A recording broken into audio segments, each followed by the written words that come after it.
Hai Sobat Rebahan, selamat datang di channel hiburan kaum rebahan. Admin akan membacakan kelanjutan sebuah cerita novel yang sangat menarik, yang sangat seru, yang sangat menghibur, yang sangat membuat kita penasaran jika tidak mengetahui cerita kelanjutannya. Sebuah cerita novel yang sangat layak untuk diikuti dari awal hingga akhir. Sebuah cerita novel yang berjudul The Story of Yi Chen. Tetapi sebelum melanjutkannya, pastikan kalian sudah subscribe channel ini dan aktifkan lonceng notifikasinya agar tidak ketinggalan jika admin upload video terbaru. Jika kalian menyukai cerita seperti ini, jangan lupa like. Jika berkenan, share juga ke teman lainnya agar teman-teman lainnya juga mendapatkan informasi hiburan di channel ini. Baik, kita lanjutkan di part ke 370 bertepatan dengan bab ke 1760-an. Mendengar suara pintu, Securan spontan menoleh ke belakang. Saat melihat ternyata Yi Chen telah kembali, sekejap dia langsung berlari ke arahnya dengan riang berseru, "Suamiku, kenapa sudah pulang? Kemarin waktu di panggilan video katanya 2 hari lagi baru pulang." Yi Chen tersenyum berkata, "Aku mau bikin kejutan untukmu." Setelah mendengarnya, Securan pun memeluknya dengan erat. Kepergian Yi Chen ke Jepang beberapa hari ini membuat Securan sangat merindukannya. Padahal sebelumnya dia jarang sekali merasa seperti ini. Contohnya ketika Yi Chen pergi ke Yanjing dulu, waktu itu Securan memang merindukannya tetapi tidak separah ini.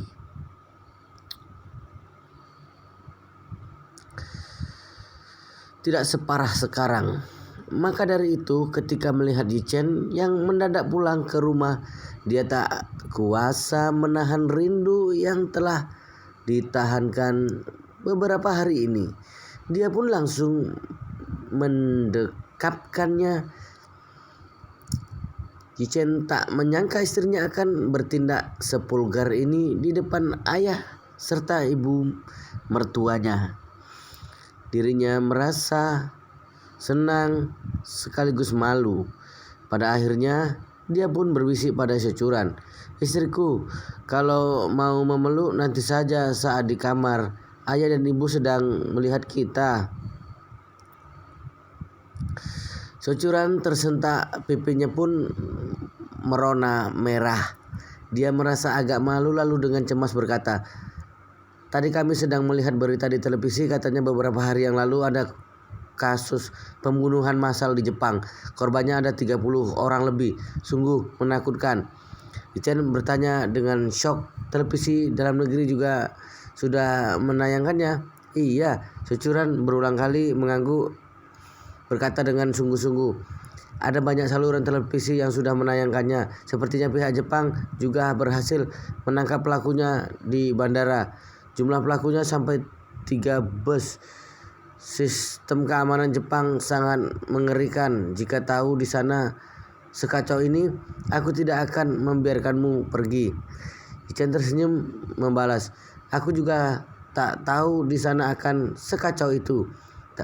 Tapi sepertinya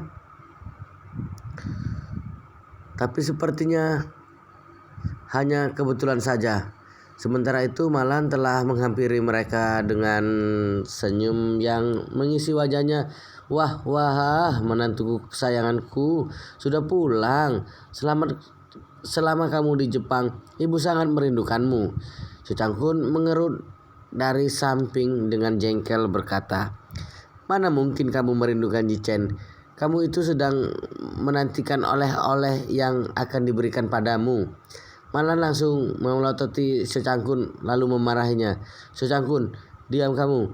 Ucapan ini tulus dari hati. Meskipun menantuku tidak membawa apa-apa pulang, aku juga merindukannya." Usai melampiaskan kemarahannya, Malan kembali melirik Yi Chen.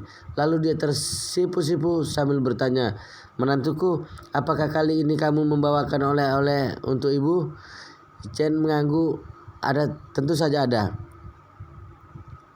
Sambil berkata, dia pun mengeluarkan hadiah-hadiah yang telah dibelinya.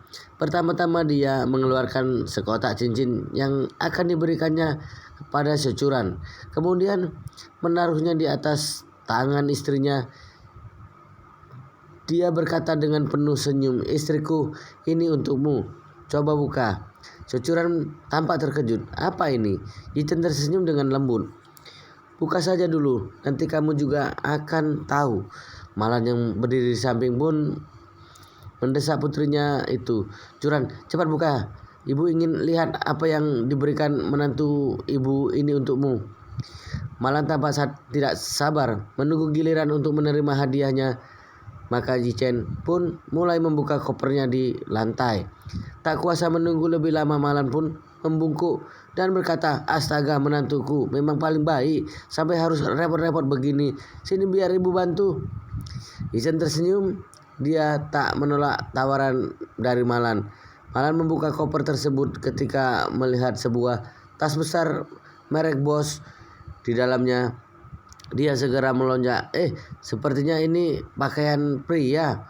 Yichen mengangguk dan berkata, "Aku memilihkan jas ini untuk ayah. Bukankah sekarang ayah sudah menjadi ketua pengurus di Asosiasi Kaligrafi dan Lukisan? Pasti harus sering menghadiri acara jamuan dan lainnya. Walau bagaimanapun, seorang ketua semestinya mengenakan pakaian yang gagah." Secangkun yang berada di samping tampak sangat senang. "Wah, Yichen, kamu memang menantu terbaik ayah. Belakangan ini ayah selalu berpikir untuk membeli jas seperti ini saat menghadiri acara di luar, tapi selalu saja ragu untuk membelinya. Tak kusangka kamu akan memiliki pikiran yang sama dengan ayah. Terima kasih sekali."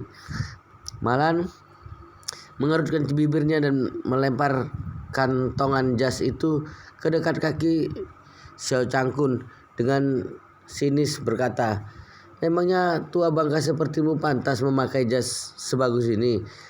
Dasar, apa kamu tidak malu dengan usiamu?" Xiao Changkun berkata dengan jengkel, "Kenapa tidak pantas? Meskipun sudah berumur 50 tahun lebih, tapi tubuhku tidak gemuk sepertimu." "Apa katamu?" Emosi Malan memuncak. Dia pun memakinya. "Berani sekali kamu bilang aku gemuk. Sudah bosan hidup." Secangkun terdiam sesaat, lalu dengan perlahan berkata, "Aku hanya bercanda." Malan menatapnya bulat-bulat, kemudian berkata pada Yichen, "Menantuku, untuk apa kamu membelikan jas merek Boss untuknya? Jas murah saja sudah cukup bagus untuknya. Kulihat kemarin kamu pernah membelikan jam tangan Rolex imitasi padanya. Menurutku itu sudah cukup untuk tua bangka seperti dirinya." Yichen tersenyum sambil berkata, "Ibu, jas ayah ini tidak seberapa. Aku membelinya dengan harga diskon. Hadiah yang kubelikan untukmu jauh lebih mahal." Sesudah mendengarnya, wajah Malan langsung berseri-seri. Dia dengan gembira berkata, "Benarkah? Astaga, memang menantuku yang paling menyayangiku. Hadiah apa yang kamu belikan untuk ibu? Cepat keluarkan agar ibu bisa melihatnya." Yichen mengeluarkan 2 kotak Tiffany dan CO, lalu menyodorkan 1 kotak yang lebih besar pada Malan. "Ibu, ini untukmu." Ketika melihat label perhiasan Tiffany dan CO tersebut, Malan terlihat sangat senang. "Wah, Tiffany and Co. Ini merek internasional." Saat mengatakannya, tangannya mulai membuka bungkusan kado tersebut. Sesaat kemudian bungkus kotak itu telah terbuka. Malan mengeluarkan sebuah gelang emas berkilauan dari dalam. Sekejap dirinya langsung berbunga-bunga. "Astaga, aku tahu model gelang ini. Di sini harganya bisa sampai ratusan ribu yuan. Di Jepang pasti lumayan mahal kan?" Yichen tersenyum. "Asalkan ibu suka, berapapun harganya tidak masalah." Senyum Malan kian lebar. "Menantuku memang terbaik. Setelah mendengar ucapanmu itu, hati ibu sangat senang." Usai berbicara, dia segera mengenakan gelang tersebut ke tangannya. Dia berulang kali memandanginya dari segala sisi sembari berkata, "Karya perhiasan mahal memang berbeda dengan yang lainnya. Produknya begitu cantik dan tidak cacat sedikit pun. Cocok sekali dengan gayaku." Dari samping So Changkun diam-diam mengerutu dalam hati. Sementara itu Yi Chen kembali mengeluarkan kotak perhiasan yang lebih kecil dan menyerahkan pada istrinya Securan. "Istriku, ini ku belikan untukmu. Coba lihat, kamu suka tidak?" Securan dengan syok berkata, "Kamu juga membelikannya untukku?" "Suamiku, kamu sudah bekerja susah payah untuk mendapatkan uang. Aku bahkan tidak pernah melihatmu membeli hadiah untuk dirimu sendiri. Tapi setiap keluar rumah, kamu pasti selalu membawakan hadiah untukku." Malan yang berada di sisinya langsung menyambung, "Dasar kamu ini, Yi Chen melakukannya karena menyayangimu, mencintaimu dan ingin memanjakanmu. Dia itu pria paling baik sedunia. Lihat ayahmu. Kapan dia pernah membelikan hadiah untukku?"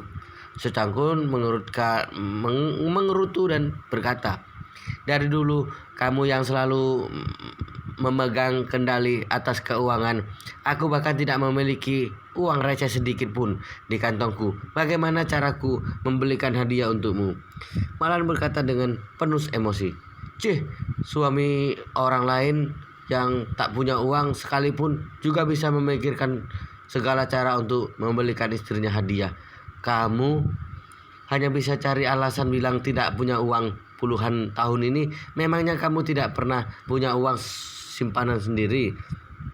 So Changkun meraih jas pemberian Yi Chen lalu dengan kesal berkata, "Aku malas berdebat denganmu. Sebaiknya aku kembali ke kamar untuk mengetes jas pemberian menantuku. Kebetulan besok ada acara di Asosiasi Kaligrafi dan Lukisan. Nanti aku akan memakai jas ini." Di sisi lain, Securan perlahan membuka kotak perhiasan yang mungil itu. Setelah membukanya, dia melihat sebuah cincin berlian yang berkilauan dan dirinya spontan menutup mulutnya yang tenganga. Bola mata Malan juga terbelalak saat melihatnya. Dia dengan syok berkata, "Ya ampun, besar sekali berliannya. Ini pasti 3 karat lebih kan?" Yi Chen tertawa sejenak. "Ibu, penglihatanmu tajam juga. Berlian di atas cincin ini memang 3,2 karat. Wah." Bulu kuduk Malan merinding dengan keras berkata, "Apa? Bukankah itu mau jutaan yuan lebih?" Yi Chen tersenyum sambil menjawab, "Persisnya hanya sekitar 800.000 yuan." "Hanya?" Malan mengelus-ngelus dada. Dia menghela napas panjang dan berkata, "Astaga naga, menantuku, ini sungguh hebat. Uang sebanyak itu kamu bilang hanya? Hebat. Mengagumkan sekali." Securan yang berada di samping juga terperanjat. Dia pun berkata, "Yi Chen, setiap hari kamu sibuk bekerja di luar sana. Uang ini sudah susah payah kamu memperoleh. Kenapa justru membelikan barang semahal ini untukku? Aku juga tidak akan mungkin mengenakan cincin semahal ini keluar. Bukankah ini sama saja menghambur-hamburkan uang?" Yi Chen berkata dengan serius, "Istriku, sekian lama menikah, aku belum pernah membelikan cincin untukmu. Anggap saja ini adalah cincin pernikahan dariku yang tertunda." Cucuran sangat terharu, matanya pun mulai berkaca-kaca. Dia menatap Yi Chen berkata dengan terseduh-seduh, "Jika memang ingin membelikanku cincin, kamu juga bisa beli yang 20-30 ribu yuan saja. Mengapa beli yang semahal ini?" Ucap Securan sambil menyeka air matanya. Kemudian dia lanjut berkata, "Lihat dirimu, setiap kali selalu membelikan hadiah untuk kami bertiga. Tapi kamu tidak pernah membeli keperluanmu sendiri. Mana mungkin aku sanggup menerima semua ini?" Yi Chen perlahan tersenyum. Dia mengeluarkan cincin tersebut dari kotak, kemudian mengangkat tangan kanan Securan. Dia dengan sungguh-sungguh berkata, "Curan, dapat menikahimu adalah keberuntunganku. Terima kasih telah menemaniku selama bertahun-tahun ini sebagai seorang suami. Cincin ini sudah sepantasnya kupersembahkan untukmu. Kamu harus menerimanya." "Benar." Malan turut menyambung, "Putriku, Yi Chen sudah begitu tulus padamu. Kamu harus selalu hidup bersamanya, melewati hari-hari dengan bahagia dan melahirkan anak untuknya." Mulanya hati Securan dipenuhi rasa haru karena ungkapan cinta Yi Chen tadi. Tetapi Setelah mendengar perkataan ibunya tersebut, wajahnya langsung memerah karena malu. Saat itu pula Yichen perlahan mengenakan cincin tersebut ke jari manis Securan. Dia tersenyum sambil berkata, "Istriku, memilikimu yang menemaniku seumur hidup sudah cukup bagiku. Terima kasih telah menjadi pendamping hidupku." Saat ini Securan amat terharu hingga air matanya bercucuran ketika mengingat kembali pernikahannya dengan Yichen. Beberapa tahun ini perasaannya bercampur aduk. Waktu itu kakek memaksanya agar menikah dengan Yichen. Dia tidak mengerti apa maksud kakek, padahal seluruh keluarganya juga menolaknya dengan keras, tapi kakek tetap bersikeras memaksanya. Pernikahan yang diawali dengan paksaan membuat Securan salah paham terhadap kehidupannya. Setelah menikah dengan Yichen, Securan mengira dirinya hanya perlu hidup saling berdampingan tanpa mementingkan suka maupun duka yang terjadi setiap hari. Oleh sebab itu, masa-masa di awal pernikahan mereka melalui dengan perang dingin. Meski hubungan mereka sebagai suami istri sah di mata hukum, tapi kenyataannya mereka seperti orang asing yang tinggal di satu atap. Terutama ketika Securan harus menerima tekanan dari orang sekelilingnya mengenai identitas Yichen. Saat itu semua orang terus mengatakan bahwa Yichen adalah seorang pecundang, penalu keluarga, dan sampah masyarakat. Dia tak seharusnya hidup bersama Yichen. Satu demi satu membujuknya agar segera bercerai dengannya. Walau awalnya dia tidak setuju dengan pernikahan ini, tapi Securan tidak berharap untuk mengakhirinya begitu saja, apalagi hingga bercerai. Bagaimanapun juga, selama ini Yichen tidak pernah berbuat salah padanya. Selanjutnya, setelah melewati hari-hari bersama, akhirnya Securan melihat sisi Yichen yang penuh karisma. Perlahan-lahan dirinya pun mulai merasa nyaman dengannya, namun dia tetap tidak paham apa perbedaan rasa suka dan cinta. Sebab Securan sendiri sebelumnya tidak pernah pacaran, dia tidak terlalu paham tentang hubungan romansa pria dan wanita. Akibatnya kedua orang ini terus mengulur-ulur waktu hingga hari ini. Kini ketika menerima ungkapan cinta yang tulus dari Yichen, hati Securan berdebar-debar. Perasaan tersebut membuat napasnya turut terpacu, kepalanya juga terasa pusing. Tentu saja hal ini juga membuat air matanya tak terhenti mengalir. Dari samping Malan juga merasa amat bahagia. Saat ini dia benar-benar yakin kalau Yichen adalah menantu yang terbaik. Anak-anak konglomerat yang dulu pernah menyukai Securan juga sering menyogoknya dengan barang-barang mewah, tapi tak ada yang mampu berbuat seperti Yichen. Jika diingat-ingat kembali, dulu dia sudah begitu kasar dan selalu menindas Yichen, tapi pria ini tetap saja menghormatinya layaknya menantu yang berbakti. Sejak awal hingga akhir, Yichen selalu memanggilnya dengan sebutan ibu. Dari hal ini dapat dilihat bahwa Yichen bukanlah anak yang pendendam. Terlebih lagi, Malan telah berkali-kali membuat masalah. Pada akhirnya Yichen yang membantunya membereskan seluruh kekacauan yang diperbuat olehnya.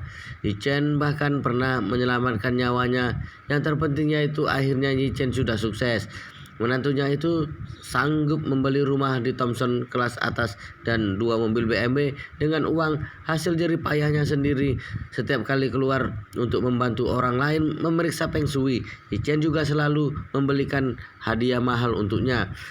Menantu seperti dirinya sangat amat langka. Lagi pula Yichen juga memperlakukan putrinya dengan sangat baik, penuh perhatian. Selanjutnya Malan pun berkata pada Securan, "Curan, sudah malam begini, Yichen pasti sudah lelah karena habis naik pesawat.